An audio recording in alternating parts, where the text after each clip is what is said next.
analysis. By looking at that database, you can pull out keywords, you can pull out attacks, and you can get to exactly how the attack began and the velocity of spread. We took the Shark Tank, we connected it to a Slack channel. If something is spreading beyond a certain frequency, it will send us all an alert. Once we fact check it, we can send it to Facebook, and Facebook will press it out. In August of 2016, I gave Facebook the data that we had, and I said, you really have to look at this because, you have US elections coming up, and this is so alarming that Trump could win. And we all laughed. We laughed. And then when Trump won in November, they asked me for the data again. In the French elections, that data helped pull down 30,000 fake accounts. This database, this big data, is the story of how a robust democracy became a dictatorship. I mean, that's certainly where we seem to be headed. So we can still fight it, and we're using the data to do that.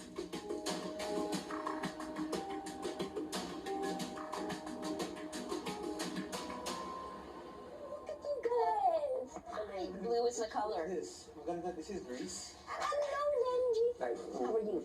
These legal processes are being used against us. That does have impact on the business because the minute an advertiser now signs a contract with Rappler, there's a risk involved for them. So what we did is very quickly, when we saw the trend and that advertisers were scared, we then came up with a whole slew of different products that we could offer. So discovering the propaganda machine led us to our new business model, if you think about it. What's the specific thing we're selling here locally? It is what we did, building community for what we did for Rappler is what we're offering to do for them, but it is data-driven. Building through social media. Narrative strategy and then distribution strategy. When I look at what Cambridge Analytica did and how, certain political parties use social media to understand and then create messaging and then target.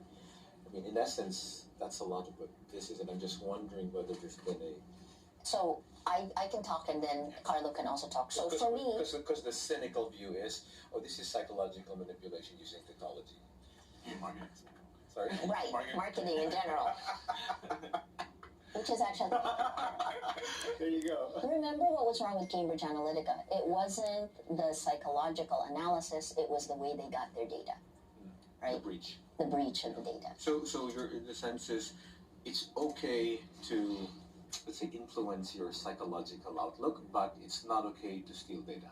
Is that really where the world's ending up on it? Companies don't know how to use social media well, except to put ads in Facebook. And they're realizing that that's not a good thing.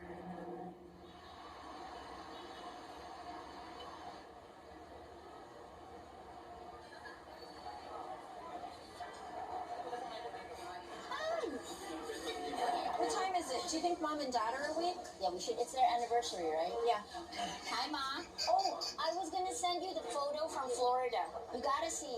Talk to Mom and Dad. I'm gonna show you the photo. So we're having dinner. The kids are here. Nino's here. Happy anniversary. Bye, guys. Love you. Love you, Mom and Dad. Bye. Dear Lord, thank you for this meal. Please put a hedge of protection around all of us and those that we love and those that we care for, so that we can walk in your light. Amen. One is mine alone. Don't anyone touch. You see the case? Yes. Yes, the feels. What impression did you get? I worry often. I'm not going to get emotional. Stop. How about you guys? Do you guys worry about Tita Maria? Don't worry about me. I worry about you. Also, I think that you just tell me what you think I need to know, which is probably okay too. But the end goal of all of this is to actually take up space. So the less space it takes up, the better, right? Yes, for me, I fix it with a lot of prayer. So what do you have to do after here? I really have to work. Maybe I can finish by midnight.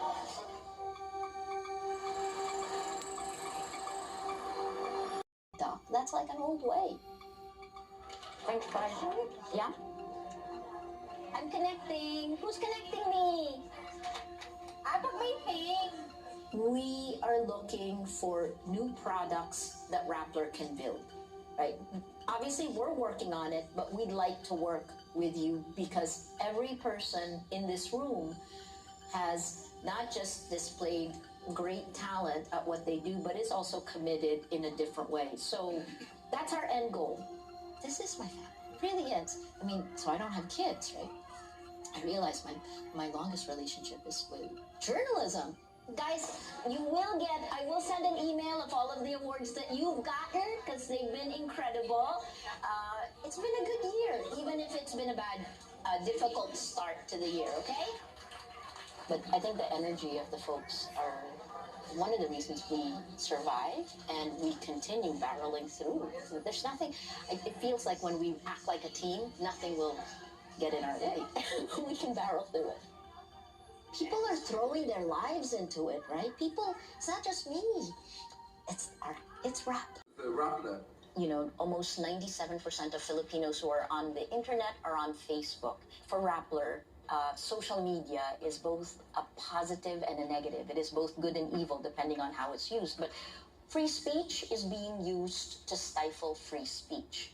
Hate is used to pound you into silence. And for all of our countries, how do we give free speech without the excesses of people who want to manipulate this new technology?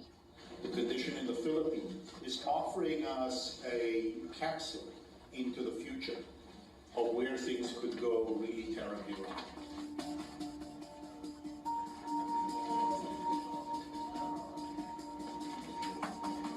This is Antoine from RSF, Shirin Ebadi, the Nobel Prize laureate, and Ziga from Moscow.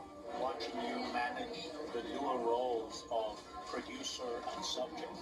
It's painful. It's delightful. It's not painful. It's beautiful. But do you think the French understand that if Facebook hadn't taken down the 30,000 fake accounts, that Macron may not be president?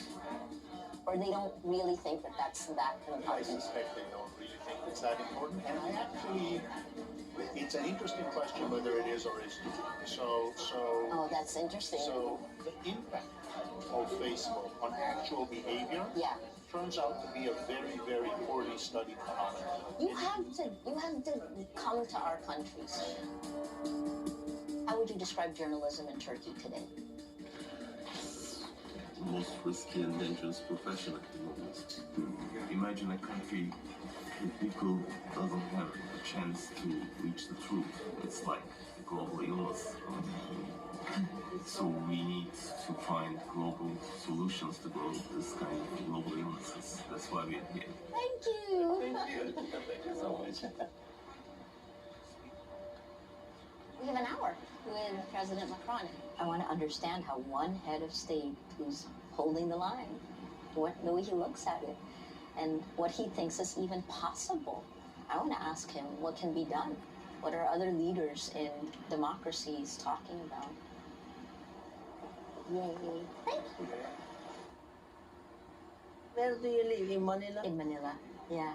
I had been in Manila many, many years ago. Oh, please, if you ever come, I'd love to show you the city. How long have you been in exile? Since 2009 And your family? in Iran. Wow. I hope I don't have to go into exile. I know it's speaking about you. I'm also in England, yes. What did you think? What did you think of the meeting with President Macron?